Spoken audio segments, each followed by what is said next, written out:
Good morning, I'm Steve O'Hare from Signal Centre. Today is Tuesday, the 28th of September 2021, and we're taking a look at Crypto Corner. We're going to look at Bitcoin first on the longer time frames and drill down to see the real technical levels impacting on the cryptocurrencies. So we're going to move on to Ethereum, Ripple, and Cardano after. We'll start with the weekly chart, sorry, in Bitcoin. Now, we saw a dip lower last week. This got down to a low of 39,573, and since then we have seen a correction higher. However, this is now coming under pressure. China have again come to the market and made it illegal to trade the cryptocurrencies with penalties and fines impacting on those who they find contravening this.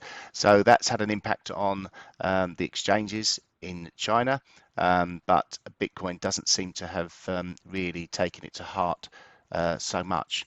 So let's take a look at the daily chart and see where we've bounced from last week. Last week, the 21st, we've seen this reaction higher, but we have seen this price action stalling at 45,160 and reacting lower from here.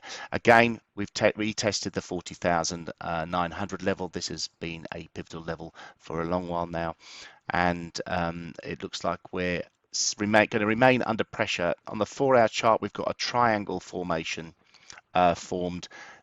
The initial trend is to the downside, so the expectation is for this to continue.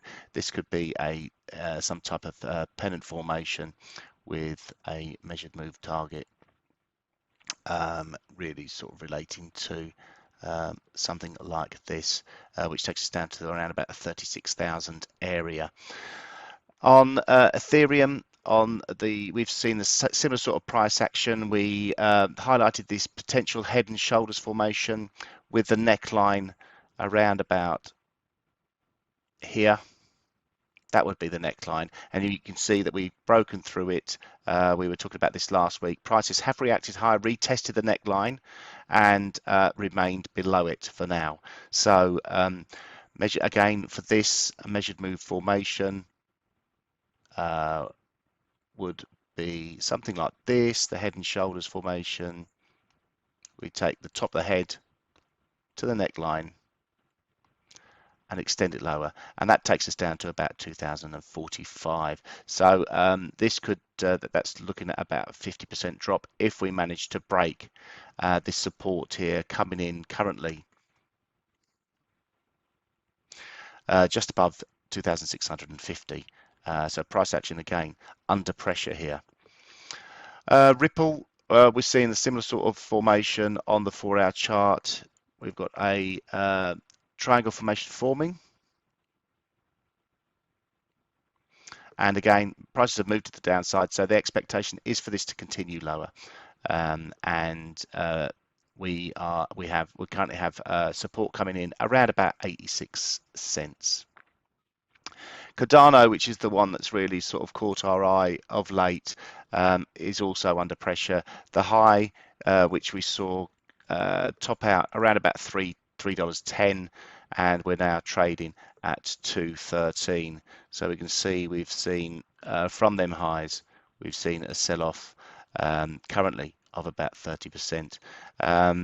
Price action is currently supported at 191. And below there we can see that they seem to create a vacuum from 190 all the way down to 150.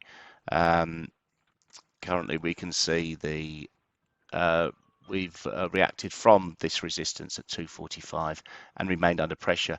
245, as you remember, is around about the level where we had the all-time high, which we broke through recently. So that for me is the line in the sand for Cardano, on almost a pivot line as to where I would prefer to be short below and look to set up longs above there, obviously targeting the all-time high at 310. Thanks for joining me. I hope it's been informative, and I look forward to seeing you again soon.